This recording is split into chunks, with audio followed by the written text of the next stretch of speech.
주 예수 나의 당신이여. 이 찬양 들으신 다음에 우리 강의 시작하도록 합니다.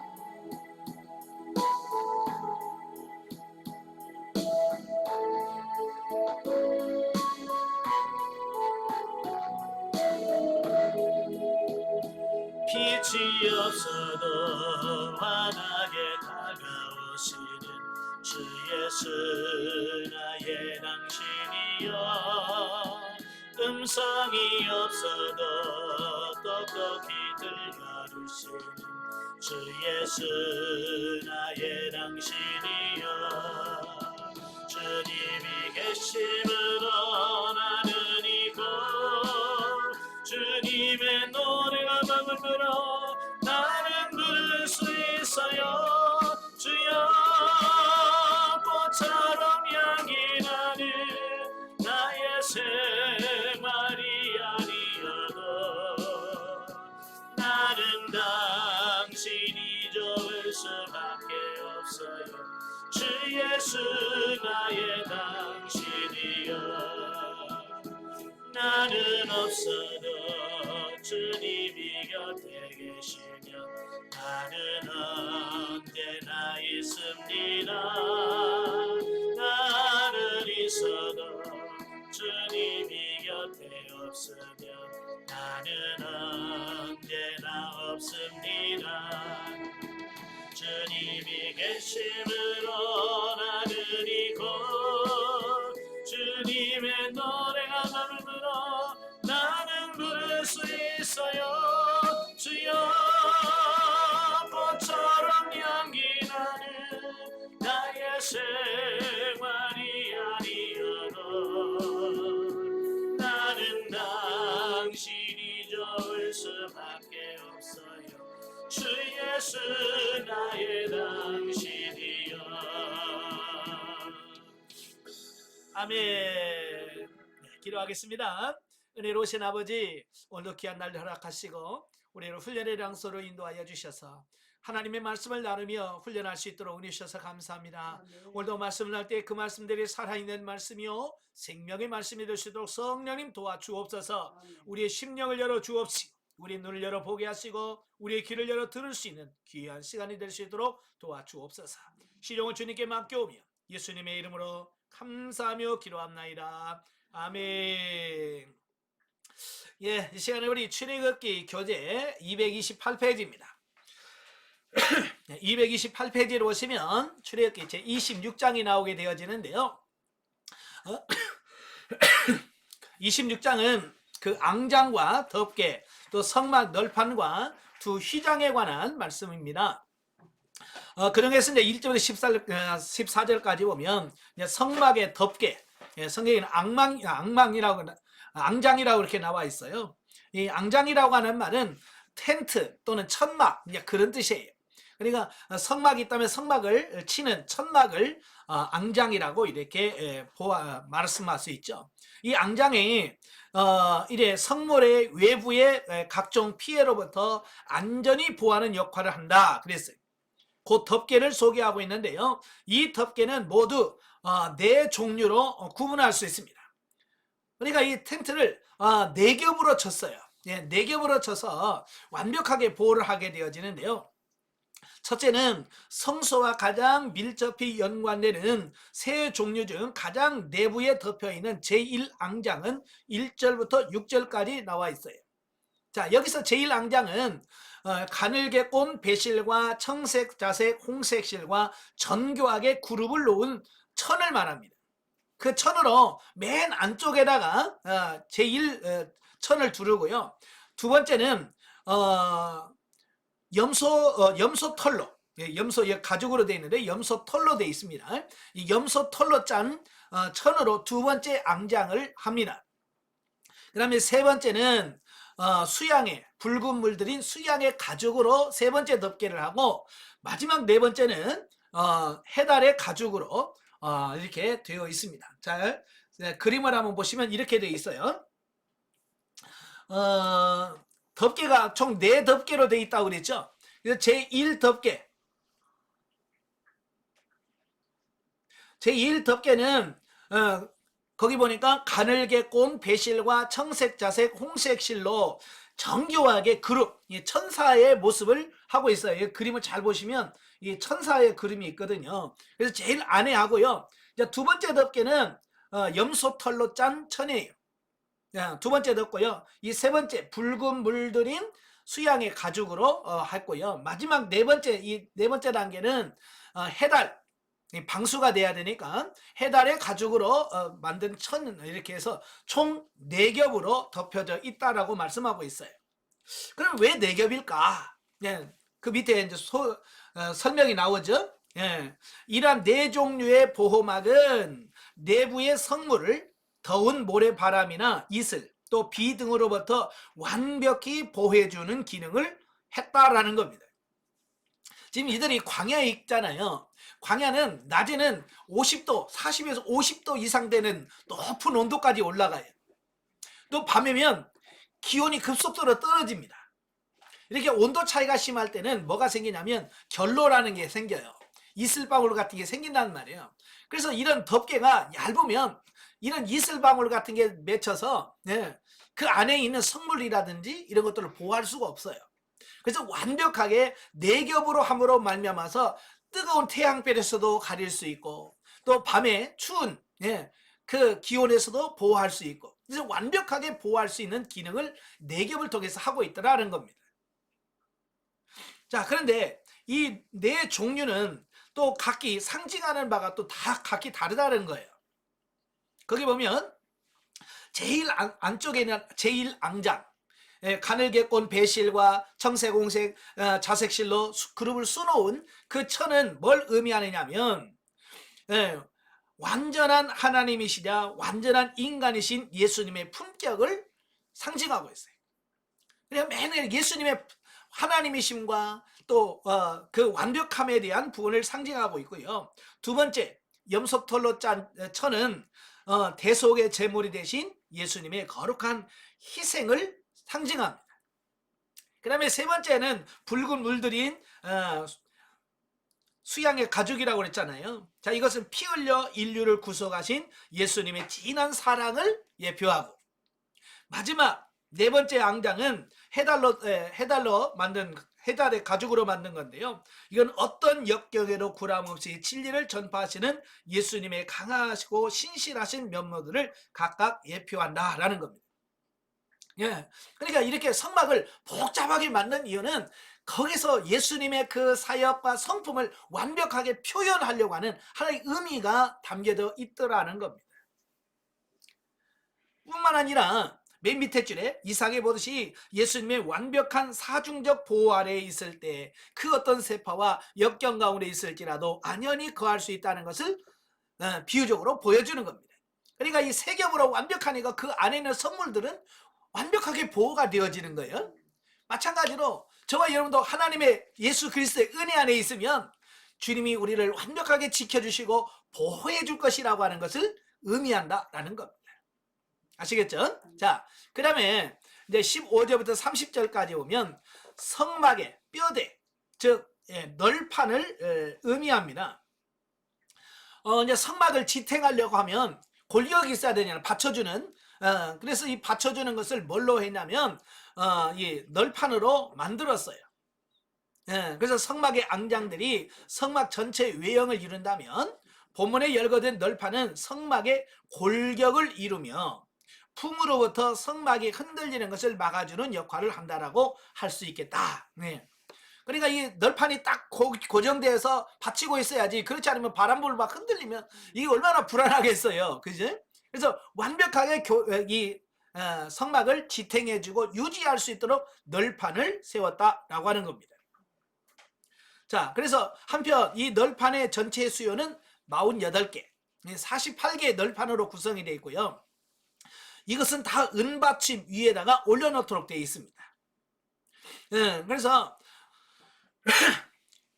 그림을 한번 보시겠어요? 자, 그림을 한번 보시면, 자, 여기 보면 이 널판이 이렇게 쭉 돼 있죠? 주위로. 이게 총 몇 개라고요? 48개 널판으로 이렇게 되어 있어요. 그래서 사방을 다 널판으로 있어서 완벽하게 이걸 골격을 유지해서 흔들리지 않도록 이렇게 막아주는 역할을 하게 되어집니다. 그리고 요 밑에 보시면 각 널판 밑에다가 은받침을 만들었어요. 은받침을 만들어서 이 널판이 흔들리거나 움직이거나 또 땅속에 파고들거나 습기로 상하는 일들을 막아주는 그 역할을 했다라고 하는 겁니다. 아시겠죠? 자, 이 그림을 보시고 자, 교재로 들어가시면 그 위에 사중에 그런데 여기 사용된 은받침은 생명의 속전인 반세겔의 은으로 만들어진 것으로 결국 하나님의 백성들이 하나 되어서 세파에 흔들리지 않고 굳건히 서기 위해서는 무엇보다도 우리를 대속해 주신 예수 그리스도의 은혜 위에 머물러야 함을 보여준 것이다. 보신 것이라고 할 수 있다. 예, 나중에 이제 속전에 대해서 나오는데요. 20세 이상 남자들은 속전으로 반세겔을 내야 돼요. 그 이스라엘 사람들이 반세겔을 낸 걸 가지고 뭘 만드냐? 은받침을 만들었어요. 그래서 은받침을 놓고 그 위에다가 널판지를 올려놓도록 돼 있어요. 그러니까 이 땅에서 습기가 올라오면 이 널판지는 어떻게 돼? 금방 썩어요. 그래서 땅에서 올라오는 습기를 막아주고 또 널판이 이렇게 흔들리지 않도록 딱 받쳐주는 역할을 하는 그게 뭐냐? 은받침이라고 하는 거예요. 그 은받침은 뭘 상징하느냐? 예수 그리스도, 우리의 기초가 되시고 흔들리지 않는 그런 부분을 말씀해주고 있어요.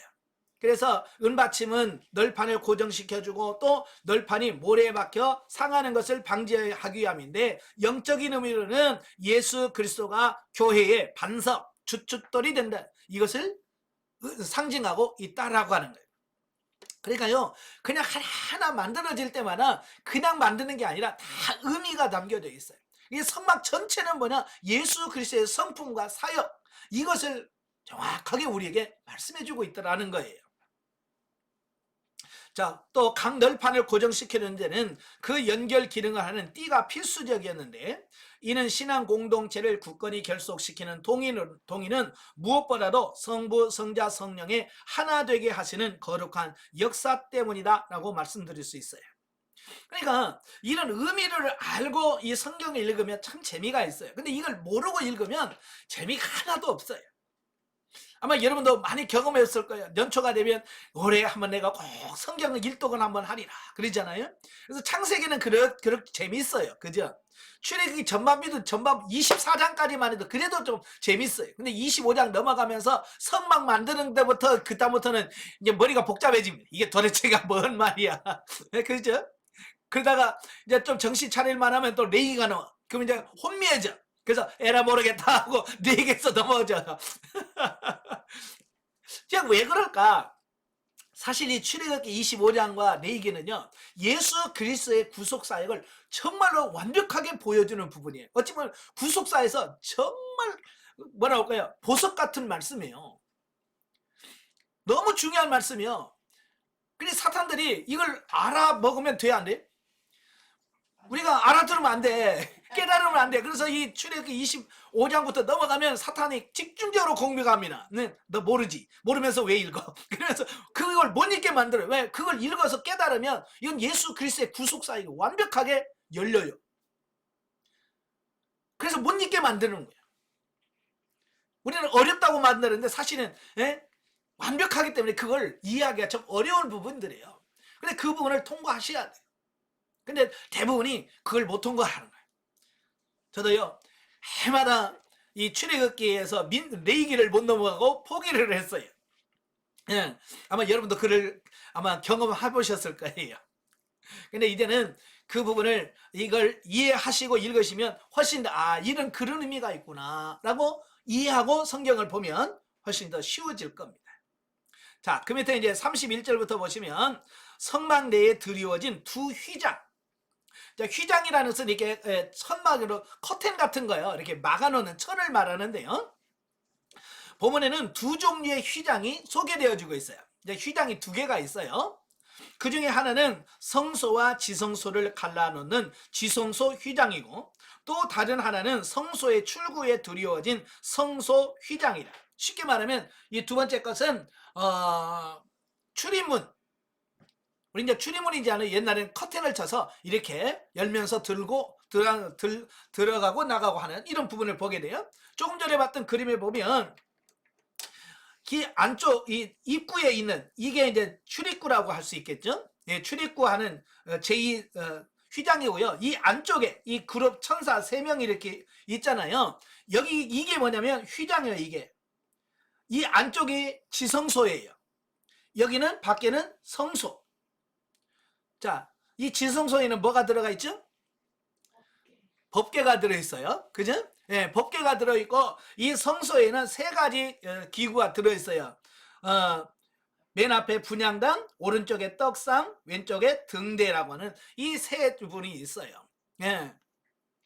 자, 이렇게 휘장이 2개 있다는 거 기억하시고요. 자, 다시 교재로 돌아가면 이 휘장은 각각 하나님의 거룩과 영광을 보존하며 인간들의 그릇된 호기심과 그로 인한 접근을 방지하는 기능을 한다. 이는 결국 구약 율법에 정한 바 하나님과 인간은 좁힐 수 없는 머나먼 간격을 여실히 보여주는 것이라고 할 수 있겠다라는 겁니다. 그러니까 이 앞에 있는 지성소의 그 휘장은 하나님과 우리 사이에 막혀있는 막혀있는 이 부분을 상징한다라고 볼 수 있어요. 그래서 이건 아무나 못 들어가요. 이건 대제사장도 1년에 딱 한 번 들어가요. 대속죄일 한 번씩 들어가는 곳이 지성소거든요. 이건 함부로 들어갈 수 없는 이런 부분들을 보게 돼요. 그래서 아담과 하와가 범죄함으로 인하여 하나님과 우리 사이에 죄의 담이 딱 죄의 담이 가려있다는 것을 상징하는 게 성소와 지성소를 가로막는 휘장으로 의미를 하고 있어요. 자, 이는 결국 구약 율법이 정하는 바 하나님과 인간 그러나 인류의 영원한 대제사장이신 예수 그리스도께서 당신의 몸을 찢어 피 흘려 주심으로써 하나님과 인간 사이에 놓여있던 이 단절의 휘장이 찢겨지고 그 사이에 새롭고 산 길이 놓여지게 되었다. 예수님께서 십자가에 운명을 하시죠. 영이 떠나셨어요. 죽으시는 그 순간 성전에서 희한한 일이 벌어졌어요. 바로 이 성소와 지성소를 가로막고 있는 휘장이 위에서부터 아래로 쫙 갈라졌어요. 보통 사람이 찢으면 밑에서부터 위로 찢지요. 그죠? 근데 위에서부터 아래로 찢었다. 이건 하나님이 하셨다. 위에서 하셨다라고 하는 것을 상징하는 거예요. 그래서 이제는 인간이 하나님께 나아갈 수는 막혀있는 단절된 그 길이 이제는 예수 그리스도의 죽으심으로 인하여 새로운 길이 열렸어요. 이걸 히브리서 10장에서 9장에서 명확하게 설명하고 있어요. 이제는 우리가 하나님께 나아갈 수 있는 새로운 산 길이 열렸다. 이제는 담대하게 은혜 보좌 앞에 나아가라. 아멘. 그래서 예수님이 휘장을 열어놓으셨기 때문에 이제는 아무나 하나님 앞에 기도로서 나아갈 수 있는 거예요. 만약에 예수님이 죽으시지 않으셨다면 지금도 휘장이 쳐 있겠죠. 그죠? 휘장이 쳐 있어서 여러분도 하나님께 함부로 못 나갑니다. 제사장한테 가서 제사장을 대신 기도해 달라고 하고 이래야 돼. 저는 이 성경을 읽을 때마다 지금 시대에 태어난 게 얼마나 감사한지 몰라요. 그렇잖아요. 구약 시대에 태어났으면 하나님 만나려면 얼마나 복잡합니까? 이 한국에서 저 이스라엘까지 염소 끌고 가봐. 언제 가? 그렇잖아요. 근데 지금은 그럴 필요 없어요. 이제 내가 있는 어느 곳에든지 그냥 하나님 앞에 직접 아버지 하고 하는 은혜 보좌 앞에 나갈 수 있는 이 길이 열렸으니 얼마나 감사하냐고요. 이래도 안 해. 이렇게 편하게 하나님을 만날 수 있는 길을 열어놓는 대로 안 찾아. 왜? 그 은혜가 얼마나 크고 고마운지를 몰랐어요. 제발 좀 알길 바래요. 아시겠죠? 영적에 보죠. 자, 본문에서는 하나님의 성막을 지을 것을 말씀하고 있는데요.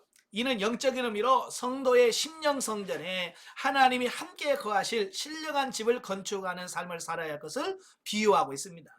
그러니까 구약에서 이 성막, 그 다음에 솔로몬 성전, 스룹바벨 성전, 헤롯 성전, 이 모든 것을 뭘 의미하냐면 신약 시대에 저와 여러분이 심령 성전, 여러분 자신들이 하나님이 거하시는 신령한 전 성전으로 지어져야 될 것을 예표적으로 보여주는 거예요. 아시겠죠? 그래서 구약의 성막도 구약의 성전도 완벽한 게 아니에요. 그래서 구약의 성전은 뭐요? 무너지는 거예요. 무너지는 성전. 그래서 오늘 이 시간에도 구약에서 성막을 만들라고 하신 이유가 뭐예요? 내가 거기서 너를 만나겠고 너희와 교제하자. 예, 하나님을 만나고 하나님과 교제하기 위해서 성막을 만들으라고 한 거예요. 오늘 우리도 마찬가지예요. 왜 우리로 하여금 신령한 성전으로 세워져라라고 말씀하냐면 내가 성전으로 세워져야 하나님이 여기서 나와 만나주고 나를 만나고 나와 교제할 수 있기 때문에 그렇다라고 하는 사실입니다. 그래서 빨리 여러분이 신령한 집으로 지어지고 하나님이 내지하시는 그런 역사가 여러분 안에 이루어지는 역사가 있길 바라요. 예, 그래야 하나님과 영과 영으로 만나서 교제하고 하나님과 나눌 수 있는 이런 삶이 되어집니다. 자, 27장으로 넘어갑니다. 자, 27장은 번제단, 성막 포장 등에 대한 규례를 말씀하고 있는데요. 자, 그 중에서 1절부터 8절에는 번제단에 관한 식양을 말씀해 주고 있어요. 예, 그 본장에서 성막 바깥들에 안치될 기물과 보조 기구들이 소개되어 있는데요. 그 중에서 보면은 히브리 제사 종교에 있어서 매우 중요한 기능을 하고 있는 번제단, 다른 말로 놋단 또는 놋제단이라고 말씀을 하는데요. 다 똑같은 거예요. 예, 그 식양과 그 부속 기구에 대하여 소개를 하고 있습니다. 자, 그림을 보시면 자 이렇습니다. 자, 이게 번제단의 그림인데요. 이 길이가 5규빗입니다. 5규빗. 이게 정사각형이에요. 그래서 5규빗이면 2.5m.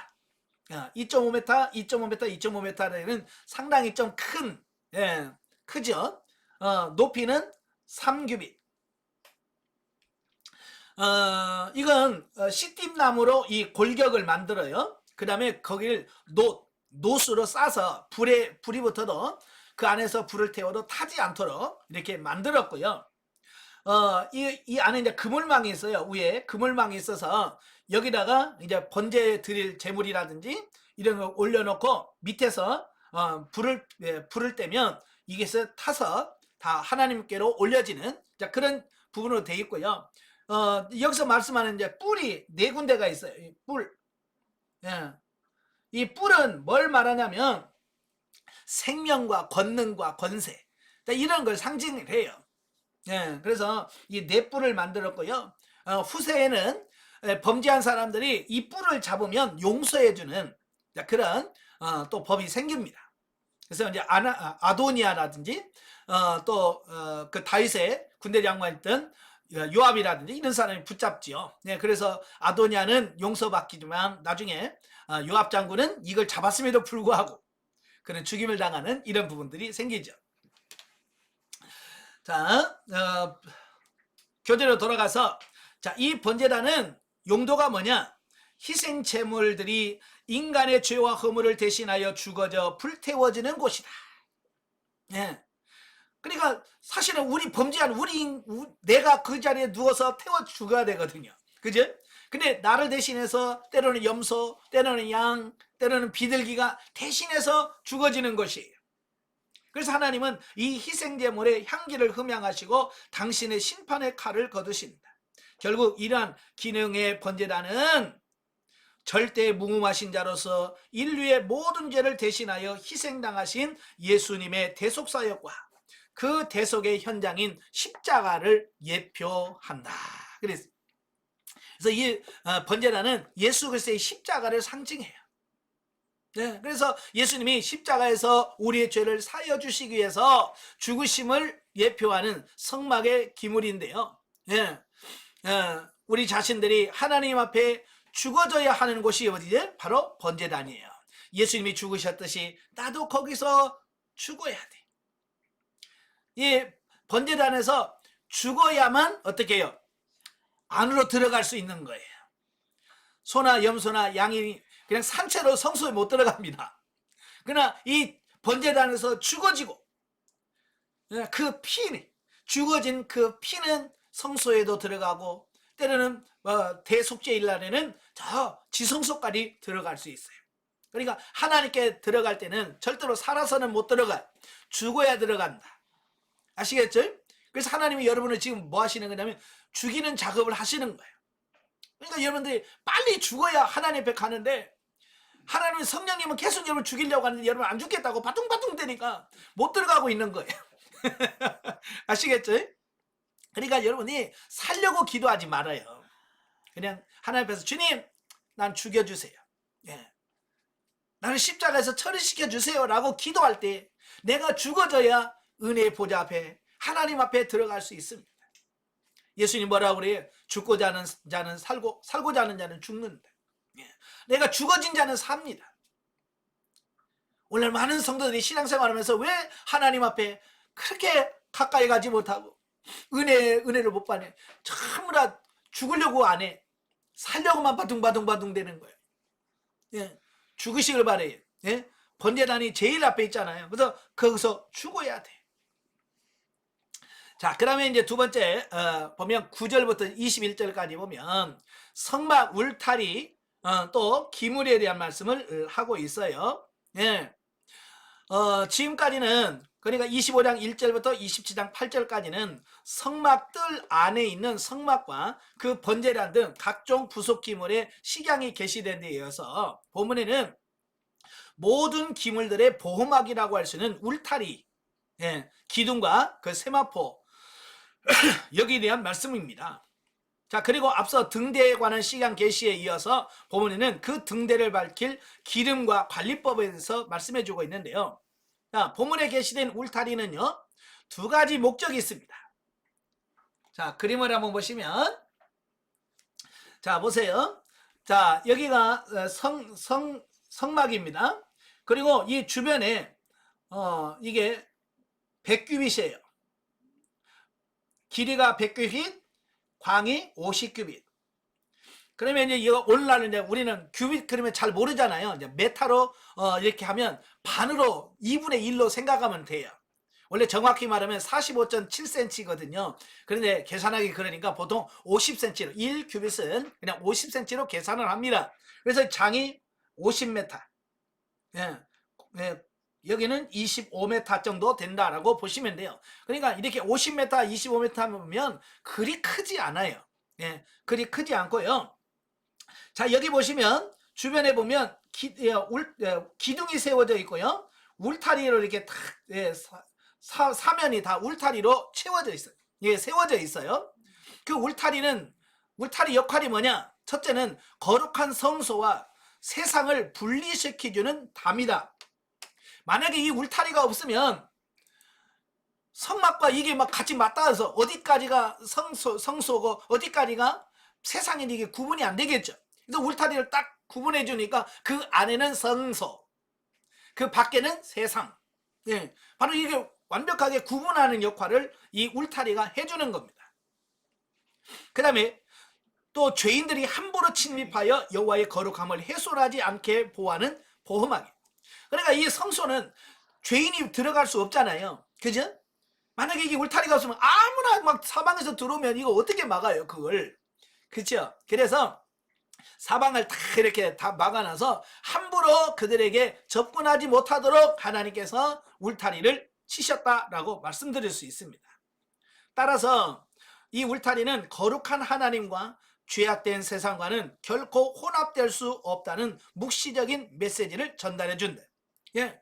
그리고 하나님은 완벽하게 구분되어지길 원하시고 구별되기를 원하시더라라는 겁니다.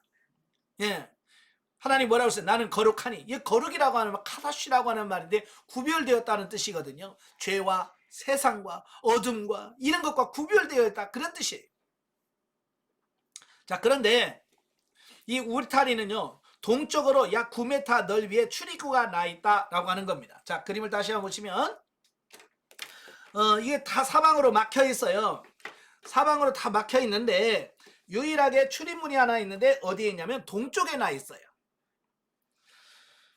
자, 여기 동쪽이죠? 예, 동쪽에 유일하게 출입문이 약 9m 정도 되는 출입구가 있어서 다른 데는 들어갈 수가 없고 오직 이 출입구를 통해서만 들어가고 나올 수 있는 바로 이제 그 문들이 여기 열려지게 되는 겁니다. 자, 이는 뭘 의미하느냐? 이는 죄악된 세상에 거하던 인간에게 있어 거룩한 하나님께 나아갈 수 있는 유일한 통로가 되신 진리와 생명 되신 예수 그리스도를 엄숙히 교훈해 준다. 그래서 예수님 뭐라고 그래요? 나는 양의 문이다 그랬죠. 예? 나는 예수님 양의 문이다. 양이 유일하게 들어가고 나올 수 있는 문이라고 예수님께서 직접 말씀하셨어요. 그래서 우리가 하나님께 나아가는 문은 유일하게 예수 그리스도. 천국에 들어가는 유일한 문 예수 그리스도. 문은 하나밖에 없어요.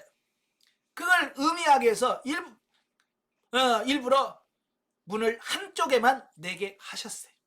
근데 오늘 많은 사람들은요, 특별히 뭐 종교 연합 이런 걸 주장하신 분들은 문이 여러 개 있다고 생각을 해요. 예. 뭐 동서남북에 문이 다 있어서 어차피 들어가면 다 똑같다. 동쪽 문으로 들어가나 서쪽 문으로 들어가나 똑같다. 그래서 예수를 믿으나 부처를 믿으나 다 구원받는 이렇게 얘기를 하는데 절대로 그렇지 않습니다. 그럴 걸 아시고 이미 하나님께서는 구약에서부터 딱 문을 다 하나만 딱 열어놓고 이건 예수 그리스도 문이야 라고 이미 정해놓으셨어요. 예, 그럴 줄 알고 문은 하나밖에 없어요. 그 문은 누구라고요? 예수 그리스도. 예수 그리스도밖에 없습니다. 그리고 교재는 빠뜨렸는데요. 20절부터 21절까지는 성소 안을 켤 등불 관리를 어떻게 할 것이냐라고 하는 부분을 말씀해 주고 있어요. 그래서 이 등대 기름에는 감나무로 찌어낸 순수한 기름만 사용하도록 만들었어요. 그러니까 성소는 아까 말했죠. 네 겹으로 돼 있단 말이에요. 네 겹으로 돼 있으니까 햇빛 같은 게 전혀 들어오지 않아요. 깜깜합니다. 더욱이 밤이 되면 더 깜깜하겠죠. 그래서 밤이 되면 그 등대에다가 항상 불을 켜도록 돼 있습니다. 예. 근데 이 등대 기름은 순수한 기름, 감람나무로 찐 순수한 기름을 쓰라 그랬어요.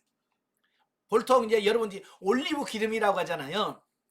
자, 올리브 기름 짤 때는 그냥 익은 거 안 익은 거 다 해가지고 심지어 이파리까지 다 따가지고 그걸 갈아서 짜서 만든 것이거든요. 근데 여기서 성전에서 쓰는 기름은 잘 익은 열매들만 따가지고요. 이렇게 찧어가지고 이렇게 받쳐서 그냥 순수하게 떨어지는 꽉 짜거나 그렇게 해서 그냥 빠서 이렇게 놓으면 순수하게 떨어지는 기름 그것만 사용하도록 되어 있어요. 그러면 이 순수한 기름은 끓음이 안 생긴대요. 그래서 원래 이제 성소는 다 막혀 있잖아요. 출입구 외에는. 그래서 만약에 끓음이 올라온다고 생각해봐요. 그 안에 어떻게 되겠어요? 예? 아마 여러분 시골에서 불 떼서 밥 한 집 보면 부뚜막이 어디고 시커멓잖아요. 예? 몇 년 살아보면 막 시커멓잖아요. 만약에 그 성소가 40년 동안 계속해서 등불 켜봐. 예? 그러면 그 안에 어떻게 되겠어요? 그래서 하나님께서는 순수한 기름으로 통해서 끓음이 나지 않도록 만들어 주셨어요. 자, 이건 뭘 상징하냐? 예수 그리스도의 순수함. 이걸 상징하고 있습니다. 그리고 이 등대에다가 밤이면 저녁부터 아침까지 그 불을 켜놓고 끄지 말라는 거야. 등불을 한번 켜면 새벽까지 날이 밝을 때까지 끄지 말라는 거야. 밤새. 근데 이 등잔이 뭐 이렇게 좋은 지금처럼 뭐 아주 시설이 좋거나 그렇지 않잖아요. 그래서 이 금방 타요. 그러면 기름을 계속 공급해 줘야 돼. 그래서 담당 제사장은 밤새 잠을 안 잡니다. 그래서 시간 맞춰서 가서 등잔에다 다시 기름을 부어놓고 또 가서 또 꺼졌나 계속 타나 이걸 또 점검해서 계속해서 기름을 공급해주는 역할을 합니다. 그 기름은 뭘 말하냐? 성령님을 상징합니다. 그래서 빛을 내려면 뭐가 있어야 기름이 있어야 되시 저와 여러분이 빛 대신 삶을 살려면 성령 충만해야 된다. 그걸 비유적으로 우리에게 보여주고 있는 겁니다. 자, 28장으로 갑니다. 자, 28장으로 가면 제사장 복장에 관한 규례입니다. 그래서 1절부터 5절은 제사장으로 임명된 아론의 가족에 대한 말씀인데요. 25장부터 27장까지는 여호와의 임재 처소인 성막에 관계된 각종 식양들이 게시되어 있고요. 본장에서는 바로 그 성막 관리를 책임지고 성실히 직무에 직념할 사역자들에 관한 말씀을 하고 있습니다. 예, 이건 뭘 말해요? 이 성막이 있으면 그 성막에서 일할 일꾼이 필요한 거예요. 그죠? 예, 교회도 그렇잖아요. 교회만 있으면, 건물만 있으면 의미가 없잖아요. 건물이 있으면 목회자가 있고, 또 옆에 사역자들이 있고, 또 장로, 권사 이런 직분자들이 있고 성도들이 있고, 그래서 그래야 교회가 교회 역할을 하는 거잖아요. 이 성막을 지으면 성막 안에서 봉사할 수 있는 봉사자가 필요한 거예요. 그래서 제사장을 세우게 되어지는 이런 부분을 보게 돼요. 자, 특히 본문에는 그 사역자로서 아론과 그의 아들들이 선택된 사실을 말씀해 주고 있고요. 그들의 성역에 있어서 필수적으로 착용해야 될 성의를 제작해 줄 것을 명령하고 있습니다. 그래서 이 성소에 들어가서 섬길 이 제사장들에게는 그냥 아무 옷이나 입고 들어가서 섬기는 게 아니고 하나님께서 특별하게 제작해서 만든 옷, 이걸 성의라고 얘기해요. 그래서 이 성의를 입고 들어가서 섬기게 돼 있어요. 그런데 왜 이런 복잡한 절차를 통해서 왜 그런 옷을 입고 들어가게 하셨을까라고 하는 부분이에요. 자, 보면 첫째는 이 아론 가족을 이스라엘 내에서 유일하게 합법적인 제사장 가문으로 삼으시는 공식 인준이다라는 겁니다. 그러니까 이 제복을 입었다라고 하는 것은 공식적으로 인정, 국가에서나 이런 인정해 준다는 의미를 갖고 있거든요. 만약에 여러분 군복이 예쁘다고 여러분 군복 입고 돌아다녀 봐요. 누가 잡으러 옵니다. 그렇잖아요. 여러분 군인도 아닌데 군복 입고 다니면, 예? 잡으러 다니. 왜? 군복은 정식으로 나라에서 군인으로 인정해 주는 사람, 인정해 주는 사람만 군복을 입게 돼 있어요. 경찰복도 마찬가지고요. 그러니까 이 옷을 입는다는 것은 공식적으로 국가에서 그 사람에게 인준, 합법적인 인준을 의미하는 거예요. 그러니까 이 제사장이 이 성의를 입은 것은 하나님께서 하나님을 섬기라고 합법적으로 공식으로 인준해 준 어떤 그런 의미를 갖고 있는 거예요. 그러니까 제사장이 입어야 되고 제사장이 아닌 사람은 이걸 입으면 안 되는 거죠. 왜? 불법이니까. 예. 그리고 성의를 만들어 입힘으로써 하나님께 대한 봉사와 그분과의 격이 없는 교제는 오직 하나님의 은혜로 성결케 된 자만이 할 수 있다는 진리를 가르쳐주고 있다라고 하는 겁니다. 그러니까 아무나 하나님께 들어가서 교제하는 게 아니고 구약시대는 하나님께서 성별한 특별한 사람 이런 사람만이 하나님과 교제할 수 있다. 이걸 비유적으로 보여주는 겁니다. 이건 구약적인 부분이에요. 예, 신약시대는 예수님께서 아까 말한 것처럼 새로운 상기를 열어놓으셨기 때문에 하나님 앞에 막 아무나 갈 수 있는 거예요. 구약은 아직 아니에요. 예수님 오시기 전까지는 아닌 거죠. 자, 무엇보다도 이런 점에서 우리는 왕같은 제사장으로 부름받은 우리는 무엇보다도 우선하여 하나님의 은혜 아래 머물며 또 항상 경건과 거룩에 힘써야 할 것이다. 이것이 없이는 결단코 하나님과의 아름다운 교제를 이룰 수 없고 또 주어진 본연의 사명을 감당할 수도 없을 것이다 라고 하는 겁니다. 그러니까 하나님 뭐라고 그래? 내가 거룩하니 너희도 거룩하라 그랬잖아요. 하나님은 거룩한 분이야. 그러니까 그 하나님 앞 거룩하신 하나님께 나가려고 하면 우리가 뭐가 돼야 돼? 거룩해야 되죠. 그죠? 그래서 거룩해야 돼. 그래서 구별되어야만 하나님께 나아갈 수 있다라고 하는 부분들이에요. 또 하나님이 제사장들에게 성의를 만들어 입히신 이유는 구약의 제사장은 바로 우리의 대제사장 되시는 예수 그리스도를 예표하는 자예요. 예. 그런데 그 대제사장이라 할지라도 그들은 역시 죄인이란 말이에요. 예수님은 완벽하신 분인데 죄인이 예수님을 대신할 수가 없어. 그래서 인간으로서는 표현할 수 없는 부족한 부분을 이 성의라고 하는 것을 통해서 대신 앞으로 예수님은 오셔서 이런 사역을 하실 거야, 예수님은 이런 완벽한 분이야 라고 하는 부분을 옷을 입어서 그 옷을 가지고 예수님의 성품을 표현하도록 만들었다라고 하는 거예요. 네. 그러니까 이런 거예요. 나를 어떻게 표현해야 되겠는데 표현하는 방법들이 저마다 다 다르잖아요. 그죠? 그래서 예수님을 표현해야 되겠는데 옷으로 예수님의 성품을 표현할 수밖에 없는 거예요. 왜? 인간은 부족해서 아무리 설명을 해도 인간은 못해요. 그래서 대신 옷으로 예수님의 성품을 표현한 거예요. 자, 그래서 이제 6절에서 43절에 보면 대제사장 성의의 식양에 대해서 말씀해 주는데요. 아론 가족의 제사장 가문 임명 및 그에게 성의를 제략하여 입히라고 말씀하신 전반부의 명령에 의해서 본문은 이제 구체적으로 제사장들에게 어떤 의복을 입혀 주어야 하는가에 대해서 상세한 계시가 주어집니다. 자, 제사장이 착용할 의복에는 대략 에봇과 흉패, 또 그에 부착된 우림과 둠빈, 에봇 받침 겉옷, 또 정금으로 만든 패, 관, 반포 속옷, 아론과 그의 아들을 위하여 배로 된 고이 등이 있다. 자, 그림을 한번 보세요. 자, 이게 대제사장이 입는 옷의 모습이에요. 잘 보이신가요? 네, 보시면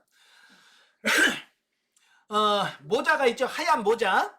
이걸 성경에는 관이라고 되어 있어요. 예, 모자가 있고요. 그 다음에 그 모자 밑에는 금패를 두릅니다. 여호와께 성결이라고 하는 그 패를 써서 붙입니다. 그리고 어깨는 견대가 있어요. 예, 12지파 보석 하나하나에 이름을 새긴 그 보석 하나에다 6지파씩 해서 어깨에다가 쓴 견대가 있고요. 이 앞에 정사각형 된 흉패가 있어요. 이 12보석에 달려있는데요. 이 12보석에는 한 지파씩의 이름이 새겨져 있어요.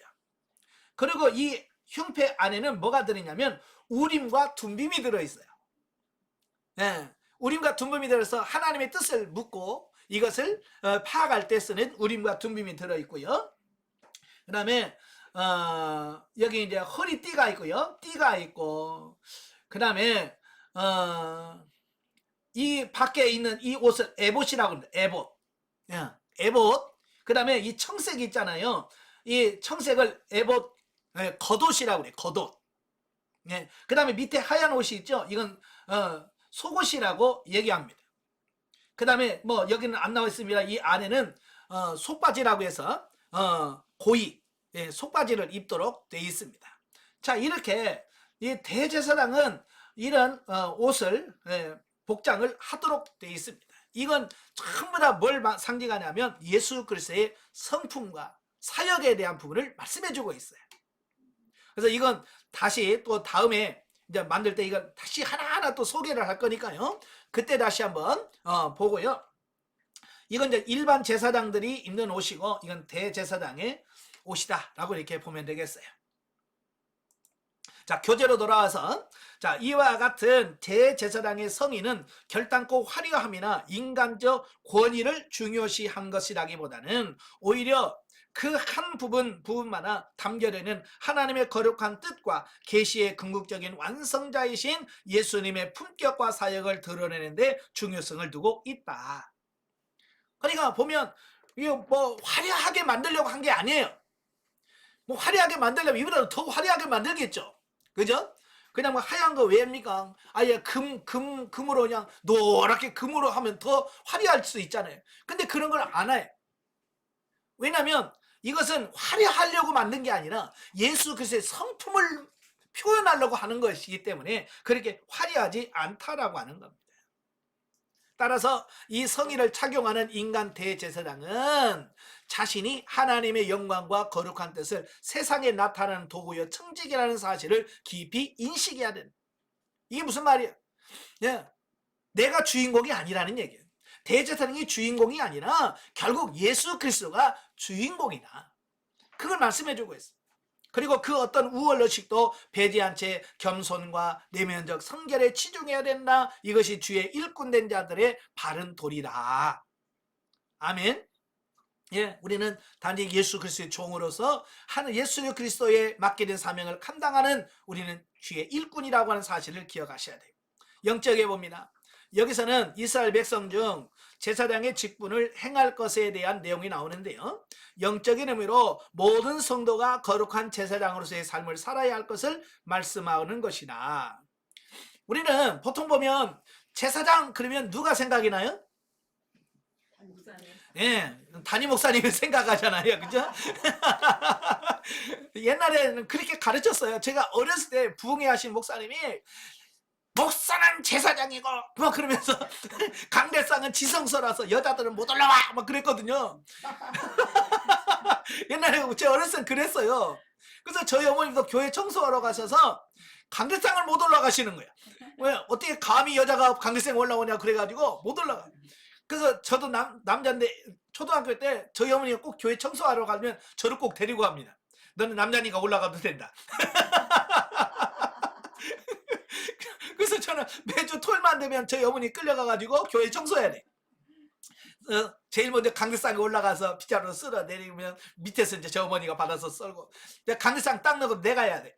여자가 감히 어떻게 올라가. 그런 때가 있었단 말이에요. 이 성경을 잘 이해를 못하는 거죠. 지금은 담임 목사님이 제사장이 아니고 만인 제사장이에요. 누구나 남녀노소 상관없고 예수 그리스도를 믿고 거듭나고 중생하면 제사장이다. 아멘. 그러니까 성경에 나오는 제사장 읽으면 또 목사님 생각하세요.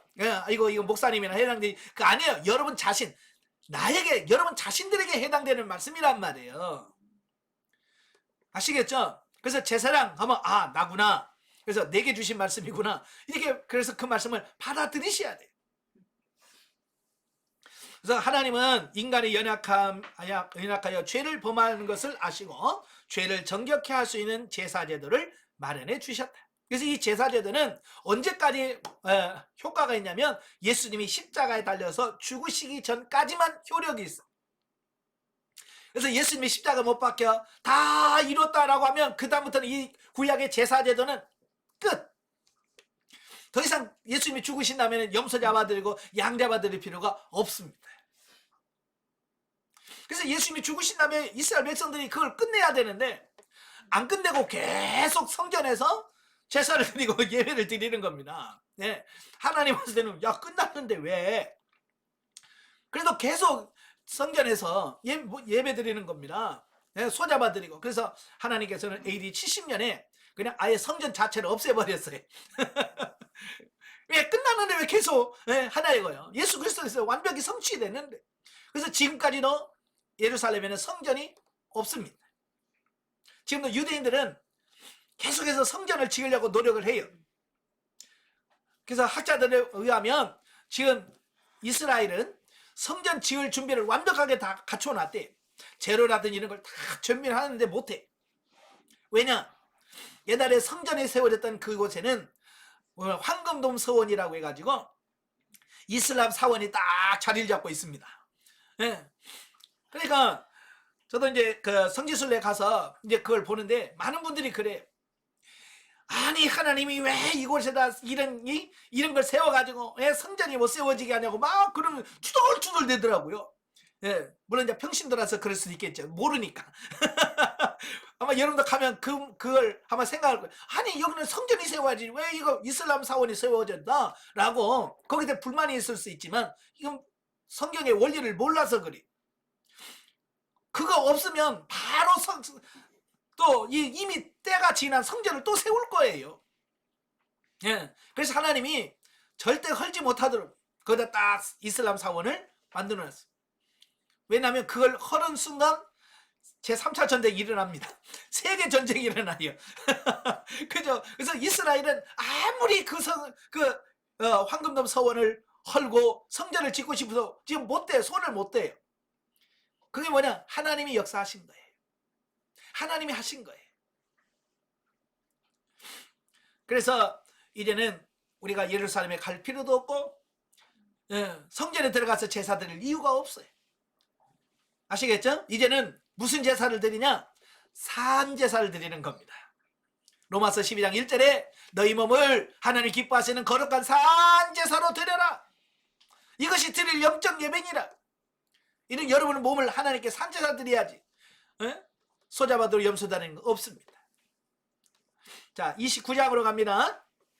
29장은 제사장 위임식 규례입니다.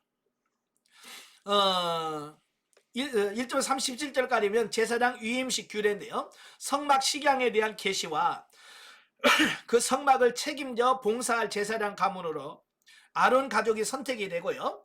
또 그들을 위한 성의 제작이 명령된 데 이어서 본장에서는 그들이 이제 실질적으로 거룩한 봉사에 임할 수 있도록 위임식 절차가 소개되어지고 있습니다. 그러니까 위임식이라고 하는 것은 뭐냐면 공식적으로 직분을 감당한다고 하는 것을 하나님과 증인들 앞에서 선포해서 드러내는 어떤 그런 의식, 예식을 의미합니다. 그러니까 같은 사람이라도 이 절차를 거쳤느냐 안 거쳤느냐에 따라서 이게 불법이냐 합법이냐 이게 달라지는 겁니다. 그러니까 저도 이제 강도사 고시 보고 1년 후에 목사 고시 보고 목사 고시 보고 이제 합격을 하면 이제 목사 안수식만 받으면 이제 목사가 돼. 근데 이제 목사 고시를 봐서 합격했다. 그래서 내가 이제 목사다. 아니에요. 아무리 모든 걸 다 갖춰서도 노예에서 공식적으로 가서 머리에 손을 얹고 안수하고 성부와 성자와 성령의 이름으로 목사가 됨을 선포합니다. 공포합니다. 라고 하는 그 의식이 끝나야 이제 정식 목사로서 그 사역을 감당하게 되는 거예요. 그래서 이 세상에는 모든 게 절차가 있고 과정이 있어요. 이거 굉장히 중요한 겁니다. 그래도 공식적으로 인정을 해주는 것과 인정받지 못하는 부분에 대해서는 많은 차이가 있어요.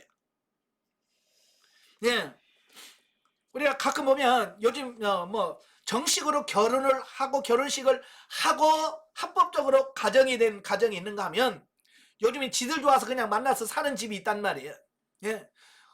그래서 세상에 법적으로는 다 부부예요.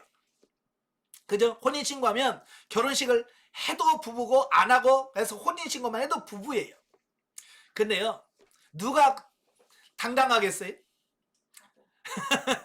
그렇죠. 정식으로 결혼식까지 다 마무리하고 혼인신고하고 이렇게 살면 당당한 거예요.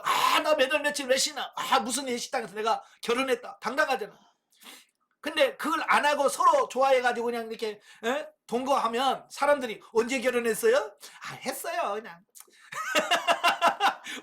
어디 했어요? 거기 서울에서 그냥 거기서 했어요. 왜 없단 말이에요. 이게 공식적으로 한 거하고 안 한 거 그 차이가 나는 거예요. 하나님은 하나님의 일하는 사람들은 공식적으로 하나님이 인준해주는 이런 절차와 이런 걸 통해서 완벽하게 그 일을 감당하길 원하시더라는 사실이에요. 요즘에 보면 가끔 보면 이상한 분들이 많이 생겨요. 그러니까 우리 권사님도 보면 정식으로 교회에서 투표하고 거기서 절차를 거쳐서 권사님이 되신 분들 많지요. 근데 이 교회 저 교회 옮기다가 자칭 권사가 되신 분들이 많아. 그러니까 교회 옮기면 그 조사를 하잖아요. 조사라고 보다는 좀 써내잖아요. 언제부터 신앙생활 했어요? 직분은 뭐예요? 이런 거 쓰잖아요. 그러니까 자기가 교회 옮겨가지고 그냥 저 권사예요. 그러면 권사가 돼버려 그날부터. 이상한 권사들이 있어요. 그건 아니에요. 적법적으로 교회에서 투표를 통해서 합법적으로 공식적으로 성부와 성자와 성령의 이름으로 공포가 되어야 정식으로 권사가 되고 장로가 되고 다 뭐든지 그러는 거예요. 이 절차를 어기면 안 돼. 하나님은 이 절차를 아주 귀하게 여기십니다. 아시겠죠? 그래서 우리 제사장도 공식적인 위임 절차를 거쳐서 하나님과 백성들 앞에서 공식 공개적으로 그 일을 감당하게 하셨다라는 사실이에요. 자, 한편 본문에서 계시된 위임식의 순서를 보면 먼저 위임식에 소요될 제물들을 준비합니다.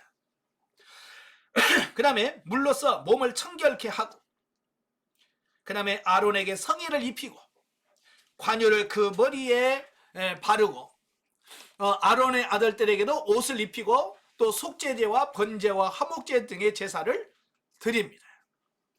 자, 이들은 제사장인데도 불구하고 그가 제사장이 되려면 먼저 자기를 위해서 번제와 화목제와 이런 걸 드려야 돼. 왜냐? 이 제사장이라 할지라도 뭐냐면 완벽하지 않잖아요. 죄인이란 말이에요. 죄인이기 때문에 그가 제사장의 사역을 감당하려면 먼저 자기의 죄를 먼저 하나님 앞에 용서받는 속죄제를 드려야 되고 번제를 드려야 돼. 그러나 예수님은 완벽하신 분이시기 때문에 이런 자기 자신을 위해서 속죄제나 이런 걸 드릴 필요가 없지요. 예. 자, 이렇게 보면 그것도 유임식의 기간은 7일 동안 진행됩니다. 7일. 그래서 같은 절차를 매번 똑같이 첫째 날, 둘째 날, 셋째 날에서 7일 동안 그 절차를 지킵니다. 그러면 왜 이렇게 유임식의 절차가 복잡하고 기간도 길까? 그 이유는 제사장의 임무가 중요하기도 하지만 그의 사역은 예수 그리스도의 사역과 성품을 상징한다고 그랬잖아요. 그러니까 그들은 아주 철저하게 마음가짐과 이 모든 것이 준비되어야 돼요. 근데 지금은 너무 빨리 끝나. 저도 저희가 노예에서 거의 이제 1년에 한 번씩 가을 노예 때 목사 안수식을 합니다만은 길어봐야 1시간. 그렇잖아요. 길어봐야 1시간 좀 되는 유임식 끝나면 그냥 다 목사 됐다고 그래. 예. 이렇게 너무 이게 짧다 보니까 그 감격이 오래 가지 않는 것 같아. 그죠? 여러분 권사 뭐 할 때 뭐 일어서세요. 자, 오른손 들고 서야 합니다. 그리고 서야 몇 가지 하고, 예? 성부와 성자를 공포합니다. 끝나잖아요. 그러니까 이 감독이 좀 오래 가야 되는데, 그냥 그때만, 그 순간만 반짝하고, 예, 너무 빨리 끝나니까. 아마 여러분도 목사 안수식도 한 7일간 하고, 권사 임식도 한 7일 동안 하고, 그래야 확실하게 몸에 배어가지고, 아, 내가 진짜 권사구나. 내가 목사구나. 이런 걸 느낄 텐데. 예, 너무 빨리 끝나서 그런 것 같아요. 짧게 끝나도 그걸 소중하게 여기시길 바래요. 아시겠죠? 하나님이 나를 권사로 세웠구나. 내가 권사로 어떻게 사명을 감당할 것인가. 그 직을 귀하게 여기고 소중하게 여겨서 감당하는 여러분 되셔야 돼요. 또 제사 유임식에는 3가지 재료가 또 필요해요. 이제 거기 불이라고 되어 있는데 불이 아니라 물입니다. 물. 예. 물과 기름과 피가 필요한데 그 중에 물은 제사장의 더럽고 추한 옛 모습을 씻고 새롭게 변화될 존재가 됨을 암시합니다. 그리고 기름은 세상으로부터의 구별과 하나님으로부터 특별한 재능과 권위 부여 및 성령의 내주하심을 상징합니다. 그래서 기름 부음을 받았다는 것은 성령 충만함을 의미합니다. 오늘도 우리가 주일을 할 때 반드시 필요한 게 뭐냐? 성령 충만함이에요. 아시겠죠? 그래서 직분자들은 하나님께 기도하면서 항상 성령 충만을 위해서 기도하셔야 돼요. 성령 충만하지 않으면 사명 감당 못합니다. 그 다음에 피. 여기서 피는 전적인 회개와 전적인 헌식과 완전한 화해 등을 상징합니다. 결국 하나님의 일꾼된 제사장에게는 절대 성결, 또 하나님으로부터의 신령한 은혜와 권위, 절대 헌신과 충성이 필요하다라고 하는 사실을 여기서 말씀해 주고 있습니다. 자, 그 다음에 38절에서 46절까지 보면 상번제 규례에 대한 말씀이에요. 자, 공식적인 위임 절차를 통해서 제사장에 위임된 아론과 그의 아들들이 항시 수행해 가야 할 아주 기본적인 책무가 소개되어지고 있는데 그 중에서 가장 기본적인 게 뭐냐면 상번제입니다. 상번제. 상번제는 뭐냐면 매일 드리는 제사다. 그래서 매일 아침에 한번 번제로 드리고 저녁에 해가 지기 전에 어린 양을 잡아서 번제를 드립니다. 그래서 매일 아침 저녁으로 하나님께 번제를 드린다. 이걸 상번제라고 그래요. 예.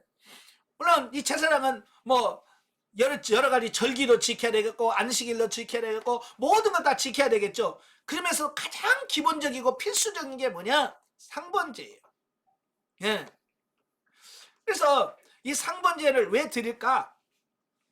상번제는 뭐냐면 하나님과 내가 늘 동행하고 하나님과 동행하는 어떤 그런 삶을 상징하는 겁니다. 그래서 이 제사장의 삶은 항상 아침을 모여 시작하는 시간이죠. 저녁은 마무리하는 시간입니다. 그래서 시작과 끝을 제사로 시작하고 제사로 끝나는 겁니다. 저는 이것을 기도라고 봐요. 그래서 아침에 하루를 시작하면서 하나님께 기도하면서 하루를 시작하고 하루의 삶을 마무리하면서 기도로 마무리하고, 그래서 아침은 새벽 기도로 시작하고 저녁은 가정 예배로 마무리하고. 아멘. 예. 이게 아침과 저녁으로 늘 이렇게 해서 하루의 삶이 하나님과 동행하는 그런 삶이 되어야 될 줄로 압니다. 예. 그래서 이러한 주어진 책무를 완수한 자들에게는 하나님은 그들을 친밀히 만나 주실 것과 또 회막과 그들 자신을 거룩하게 해 주실 것을 약속하십니다. 그리고 출애굽 사건을 언급하심으로써 이 같은 약속을 하신 당신이 그들의 존재 이유요 목적이심을 일깨우셨다. 실로 하나님의 주권적인 부르심에는 분명한 목적이 있다. 하나님이 이스라엘을 고역과 절망의 땅 애굽에서 구출해내신 것은 그들을 당신의 거룩한 백성으로 삼으시고 그들과 다함없는 교제를 다하면서 더 나아가 그들을 통하여 당신의 거룩한 뜻을 이 땅에 실현시키기 위해서다라는 겁니다. 이것이 하나님이 이스라엘 백성들을 출애굽시킨 목적이에요. 또 오늘날 저와 여러분을 부르셔서 하나님의 자녀로 삼으신 목적이기도 하다. 아멘. 그래서 저와 여러분이 하나님의 거룩한 백성으로서 오늘도 하나님께 영광 돌리는, 하나님과 교제하면서 영광 돌리는 이 삶이 여러분의 삶이 되어야 돼. 근데 오늘날 많은 성도들이 이걸 몰라. 이걸 모르니까 아직도 지금도 이 땅에서 얼마나 잘 먹고 잘 살며 부자로 살고 성공할까, 여기다 초점을 맞추면서 기복신앙이 목적이 돼서 살아간다는 말이에요. 성경을 제대로 좀 아셔야 돼. 성경을 알면 기복신앙은 아니에요. 아시겠죠? 하나님이 원하시는 것은 우리가 거룩한 삶을 사는 거예요. 하나님의 뜻을 이루는 겁니다. 하나님과 교제를 나누면서 세상에 빛된 삶을 사는 거예요. 그리고 우리는 거기에 목적을 두고 신앙생활하는 여러분 되셔야 돼요. 아시겠죠? 그래서 제발 여러분 기도하면서 맨날 축복해 주옵소서 그러지 말아요. 예. 복 달라고 해서 복 주는 게 아니라고 그랬어요. 성경은 그렇게 살면 그냥 복이 와요. 아시겠죠? 복 달라고 안 해도 그냥 약속했으니까, 하나님의 말씀은 약속이거든요. 약속이 있으니까 그냥 살면 그냥 줘. 자, 30장으로 갑니다. 30장은 향단, 속전, 물두멍, 관유, 향 제조에 대한 규례를 말씀하고 있는데요. 1절에 10절은 분향단에 관한 식양과 규례에 대한 말씀을 합니다. 자, 보면은 성막 기물에 대한 규례 중에 분향단에 관한 식양 및 규례 부분으로, 분향단은 조각목은 아카시아 나무입니다. 광야에 이렇게 높이 가시가 많이 나무 있잖아요. 그걸 씨띠 나무라고도 하고, 아카시아 나무라고도 합니다. 이 조각목으로 만드는데요. 길이와 넓이가 각각 1규빗, 높이 2규빗 직육면체로 만들고요. 그 위에 정금으로 입혔습니다. 그리고 분향단은 다른 말로 향단 또는 금단이라고 표현합니다. 예. 상단 네 귀퉁이에는 하늘을 향하도록 뿔을 만들었다라고 하는 겁니다. 자, 그림을 보시면 이렇습니다. 자, 여기가 1규빗. 예. 여기도 1규빗입니다. 그 다음에 높이가 2규빗으로 되어 있습니다. 예. 그리고 이 안에는 조각목으로 만들었고요. 금으로 씌웠어요. 네, 그러니까 겉으로 보면 다 금으로 되어 있죠. 그래서 금단이라고 표현하는 것도 바로 이제 금으로 다 해결했기 때문에 그렇고요. 자, 여기 위에 보시면 네 부통에 뿔이 달려 있습니다. 그리고 이 분향단의 역할이 뭐냐면 이 위에서 향을 피우는 거예요. 네, 향을 피워서 성소 안에 향으로 가득 채우는 역할을 하는 것이 바로 이 분향단이다라고 이렇게 볼 수 있습니다. 자, 이 그림을 보시고 이제 교재로 돌아오시면 모든 성막의 기물이 다 하나님께서 계시하시고 제정하신 규례로 만들어졌다는 점에서 우리는 각각 기물을 통하여 하나님의 속성과 의미를 찾아볼 수 있는데요. 자, 여기서 말하는 조각목은 예수 그리스도의 고든 성품, 예수 그리스도의 고든 성품을 예표합니다. 또 그다음에 내 모퉁이에 뿔이 달렸잖아요. 이제 뿔을 달아놓은 것은 하나님의 능력과 구원을 상징합니다. 그 다음에 정금으로 입혔다고 있잖아요. 정금은 하나님의 영광과 언약의 불변성을 상징합니다. 그러니까 다 이 상징이 있어서 그렇게 하라고 말씀하시는 거예요.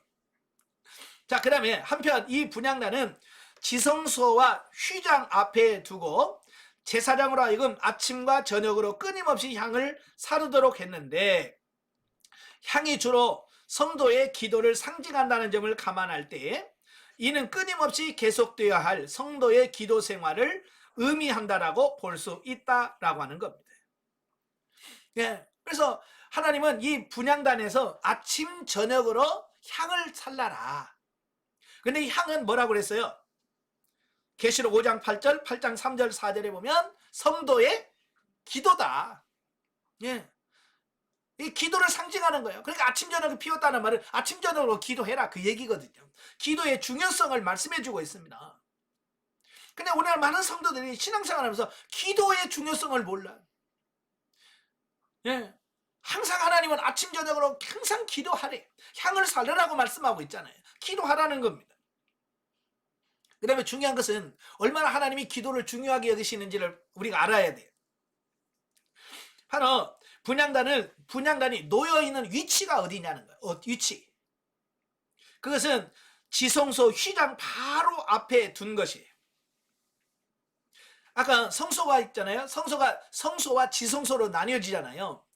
성막은 성소와 지성소를 하는데 그 지성소 안에는 하나님을 상징하는 법궤가 있고 그 앞에 휘장이 같이 쳐져 있고 휘장 바로 앞에 정면, 법궤 정면에 뭐가 있냐면 거기다가 분향단을 갖다. 그 다음에 오른쪽에 떡상, 왼쪽에 등대. 그러니까 어찌 보면 하나님을 상징하는 법궤에 가장 가까이 있는 기구가 뭐예요? 분향단이에요. 분향은 뭐라고 그랬어요? 성도의 기도라 그랬어요. 그러니까 하나님 앞에 가장 가까이 갈 수 있는 게 뭐냐? 기도다. 아멘. 예, 봉사하고 뭐 다 하나님께 가까이 갈 수 있어요. 하나님께 나아갈 수 있습니다. 그런데 하나님과 제일 가까이 갈 수 있는 게 뭐냐? 기도다. 그 얘기를 하고 있는 거예요. 우리가 보통 기도는 대화라고 그러잖아요. 하나님과 대화한다.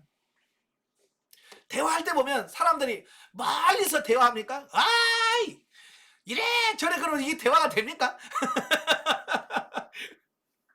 대화할 때는 보통 이제 가까이 앉아서 그죠? 바로 그냥 얼굴과 얼굴, 눈과 눈을 마주대면서 이렇게 이야기를. 그러니까 대화한다는 것은 가깝다는 얘기예요. 거리가. 그러니까 하나님과 기도할 때 하나님과 내 사이가 가장 가까웠다. 이걸 표현하고 있어요. 그러니까 기도 많이 한다는 것은 하나님과 가까이 하고 있다는 거예요. 아시겠죠? 제발 좀 하나님을 가까이 하세요. 왜 그렇게 멀리 하십니까? 뭐 하나님은 가까이 하기에 너무 먼 당신이십니까? 하나님은 가까이 하면 가까이 할수록 좋으신 분이니까 가까이 하시길 바래요. 아시겠죠? 예. 그만큼 하나님께서 성도들의 기도를 중하게 여기신다. 이걸 상징적으로 보여주시는 거예요. 자, 그 다음에 11절부터 16절까지면 속전제도에 대한 말씀이에요. 네, 아까도 속전이 나왔잖아요. 은이 바로 생명의 속전에 관한 건데요. 과거 출애굽 당시 이스라엘 백성들은 노예 상태였잖아요. 그죠? 그들을 구원해 주신 대가로 만 20세 된 성인은 하나님께 반세겔의 속전을 바쳐야만 했다라고 하는 거예요. 자, 이것은 고대에 노예 제도가 있을 때 그 노예는 돈을 주고 사잖아요. 사면 누구 것이 되냐면 주인 것이 돼요. 그 노예의 몸값이 있습니다. 그래서 이 노예가 풀려날 수 있는 방법은, 노예에서 해방될 수 있는 방법은 뭐냐면 자기 몸값을 지불하면 돼. 근데요, 본인의 힘으로는 지불할 수가 없어. 이게 문제예요. 우리가 보면 열심히 저축해가고 모아가지고 돈 딱 되면 주인한테 딱 주면서 이제 몸값 주면서 내가 이제 오늘부터 해방입니다라고 할 수 있다고 생각하지만 그렇지 않아요. 노예가 가지고 있는 모든 것도 주인 것이지 자기 게 아니에요. 그러니까 스스로는 노예에서 벗어날 수 있는 방법이 없어. 누가 해야 되느냐? 내가 아닌 다른 사람이 해줘야 돼. 내가 아닌 다른 사람이 그 주인에게 몸값을 지불하고 오늘 이 사람 나한테 파시오. 예, 그래서 다른 사람이 내 몸값을 지불하고 사서 나에게 너 오늘부터 자유야 해야 내가 자유를 얻을 수 있어. 내 스스로는 안 돼. 아시겠죠? 예. 그래서 하나님께서는 이스라엘 백성들을 대신 구해 주신 겁니다. 따라서 자신의 생명을 처절한 애굽의 노예 상태로부터 구원해 주신 하나님께 이스라엘 백성들이 속전을 드리는 것은 당연하다. 하나님 앞에 내 생명을 구해 주셔서 감사합니다. 나를 노예에서 해방시켜서 감사합니다 라고 하는 의미로 속전을 하나님께 드리도록 되어 있다라고 하는 겁니다. 근데 하나님께서 많은 걸 요구하지 않으시고 최소한의 감사 표시로 성막 건립에 필요한 재정을 위해서 반세계를 속전으로 요구하셨다라고 하는 겁니다. 그러니까 그때 당시만 해도 그 노예의 몸값이 은 30이에요. 그때 당시 남자 성인의 몸값이 은 30이에요. 30이면 그리 뭐 비싼 건 아니에요. 지금으로 보면 그때 한 세겔이 4데나리온이거든요. 4데나리온. 1데나리온은 그때 당시 하루 품삯이 1데나리온이에요. 그러니까 한 세겔은 4일치 몸값이에요. 30일이면 4, 32, 120. 예. 지금으로 말하면 120일치 일당을 주면 노예 하나 살 수 있는 그런 돈이라고 할 수 있죠. 아마 지금도 여러분 120일치 아마 여러분 연봉의 절반이죠. 예. 연봉의 절반을 여러분 몸값을 내고 천국 가라면 가겠어요? 안 가겠어요? 예. 1200 주고 여러분 천국 간다. 안 가실 분, 난 1200 비싸서 난 천국 안 가. 난 1200 주고도 가겠다. 돈 주고 안 가요? 나는 1200 주고 난 천국 간다. 난 줘. 난 빚을 얻어서 난 준다니까. 근데 그렇게 많은 것을 하나님은 요구하지 않으셨어요. 그렇게 비싸게 요구하지 않으셨어요. 하나님께서는 우리에게 1200 내. 그래도 우리는 아예 감사합니다. 그걸 내야 되잖아요. 근데 하나님은 그렇게 요구하지 않으셨단 말이에요. 반세겔이면 이틀치 일당. 여러분 뭐 10만원 잡아도 20만원이에요. 예, 20만원만 내고 구원받아요. 이게 얼마나 감사합니까? 이건 뭐냐? 우리가 구원받음에 대한 감사의 최소의 표시예요. 아시겠죠? 최소의 표시란 말이에요. 예. 이와 같이 하나님은 그리스도의 은총으로 구원받은 오늘날의 성도들에게도 구속의 은총에 대한 대가로 최소한의 예의를 요구하신 것뿐이다. 이것을 통하여 당신의 거룩한 천국 건설 사역에 동참하기를 바라신다. 그것은 하나님의 사역에 적지만 우리의 것을 정성껏 바침으로써 하나님 나라에 깊은 관심을 갖고 매진하도록 하기 위한 조처였다라고 하는 겁니다. 예. 한편 모든 이스라엘 성인된 백성들에게 반세겔의 속전이 공평하게 요구된 것은 하나님 앞에서 누구나 죄인된 자로서 그 죄에 속함을 받기 위해서는 지위나 능력, 빈부에 관계없이 동일한 속전이 필요함을 의미한다. 예, 그러면 좀 돈 있는 사람은 좀 많이 내고 없는 사람은 좀 감해주고 그러면 좋잖아요. 근데 왜 하나님은 돈 있는 자나 없는 자 똑같이 반세겔일까? 이건 뭘 말하냐면 구원은 누구에게나 다 필요하다는 것을 상징하고 있어요. 돈 있다고 받고 없다고 못 받고 아니라 있고 없고를 떠나서 모든 사람이 다 구원받아야 된다는 걸 가르쳐주고, 또 하나는 뭐냐, 값없이는 안 된다는 거예요. 작지만 이거라도 내야 돼. 아시겠죠? 작지만 대가가 지불되어야만 된다라고 하는 거. 그 다음에 세 번째는 예수 그리스도의 피로 된다는 의미를 여기서 속전을 통해서 우리에게 보여주고 있는 겁니다. 여러분 구원도 우리 입장에서는 공짜로 받은 거죠. 그죠? 여러분 구원받기 위해서 뭐 돈 내고 받은 거 있어요? 얼마나 내셨어요? 그냥 공짜잖아요. 근데 우리는 공짜예요. 근데 하나님의 입장에서는 공짜가 아니죠. 사랑하는 독생자 외아들을 십자가에 못 박혀 예수 그리스도의 생명을 주고 우리를 사신 거예요. 그러니까 속전이 뭐냐면 나 같은 죄인을 구원하시기 위해서 하나님이 사랑하는 독생자를 그렇게 죽으셨습니까? 감사합니다 라고 해서 드리는 최소한의 감사가 속전인 거예요. 아시겠죠? 그걸 아까워하면 되겠어요, 그죠? 그래서 그들이 속전을 내도록 되어 있고요. 그 다음에 17부터 21절까지 보면 물두멍에 관한 규례입니다. 이래 제사장들이 수족을 씻기 위하여 물두멍을 만들라고 말씀하거든요. 자, 물두멍의 모양은 이렇습니다. 노수로 만들었죠. 예, 대야이나 물을 담을 수 있는 큰 그릇. 예, 이게 대야입니다.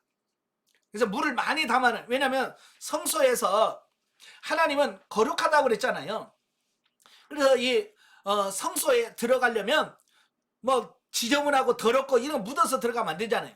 번제단에서 짐승을 잡아요. 그러면 피도 튀기죠. 불순물도 묻죠. 그 상태에서 성소로 들어갈 수 없죠.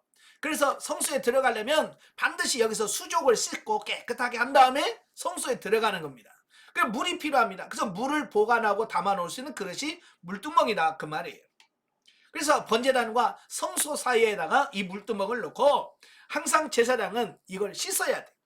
손발을 씻어야 됩니다. 여기서 씻는다라고 하는 것은 회개를 의미하는 거예요. 회개. 예. 그래서 성경에 씻는다, 이것은 옷을 빤다, 이것은 다 회개를 상징하거든요. 그래서 하나님의 성전에 들어가기 전에는 반드시 뭘 해야 되느냐? 회개해야 된다라고 하는 부분을 말씀해 주고 있습니다. 그러면서 제사장이 들어가고 나올 때, 들어갈 때마다, 성소에 들어갈 때마다 항상 뭐요? 손을 씻고 들어가요. 손발을 씻고. 이건 뭘 말하냐? 오늘도 저와 여러분이 하나님 앞에 나아갈 때는, 나아갈 때마다 뭐하라? 회개하고 하나님께 가라. 자, 그 얘기를 말씀하고 있는 겁니다. 왜? 하나님은 죄된 더럽고 추한 모습을 하나님께서 나아갈 수 없기 때문에 그렇습니다. 그래서 항상 회개하셔야 돼. 그래서 단번에 한 번으로 끝나는 것이 아니고 어때요? 들어갈 때마다 이건 반복적으로 계속해서 회개해야 된다라고 하는 것을 여기서 말씀해 주고 있고요. 그 다음에 22절부터 23절은 관유에 관한 규례입니다. 여기서 관유라고 하는 부분은 이제 기름인데요. 종교상 특별히 거룩한 기름으로 취급되어집니다. 따라서 관유는 성막의 모든 기구와 대제사장 및 제사장들에게 발라서 그것을 하나님 앞에 거룩하게 성별하는 데 사용됐다라고 하는 겁니다. 그러니까 이건 하나님 거야, 하나님께 드리는 거야 라고 하는 것을 특별하게 구분하기 위해서 관유를 발라서 이건 하나님의 것이야 라고 말은. 자, 이건 뭐냐면 이건 하나님 거라는 의미예요. 여러분 침 발라놓는다 의미 알죠? 저희 어렸을 때 보면 옥수수 같은 거 제가 참 좋아하거든요. 근데 저는 저희 형님들은 다 크고 저는 어리잖아요. 아무리 내가 빨리 먹어도 형님 못 따라가. 형은 2개, 3개 먹을 때 나는 1개 먹어. 그러면 못 먹잖아. 그러면 어떻게 해요? 침 발라놔. 얼른 2개, 3개 갖다 놓고 침을 발라놓고 내 거? 그러면 에이 그래서 형들이 안 뺏어 먹어. 그래도 뺏어 먹는 형이 있어요. 그래 나는 먹는다. 그래서 하면서 먹었지. 이 침 발라놓는 것은 내 거라는 의미죠. 관유를 바른다는 것은 하나님이 이건 내 거야.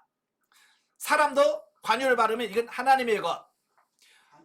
어떤 기구도 하나님 관유를 바르면 이건 하나님 것. 그래서 성구라고 표현을 하는 겁니다. 그러니까 같은 의자라도 교회에서 예배를 위해서 하나님을 위해서 쓰여지는 기구를 성구라고 표현하는 이유는 뭐 다른 거 없어요. 뭐 재질이 뭐 달라서가 아니고 하나님을 향해서 쓰여지기 때문에 우리가 보통 성구다라고 표현하는 겁니다.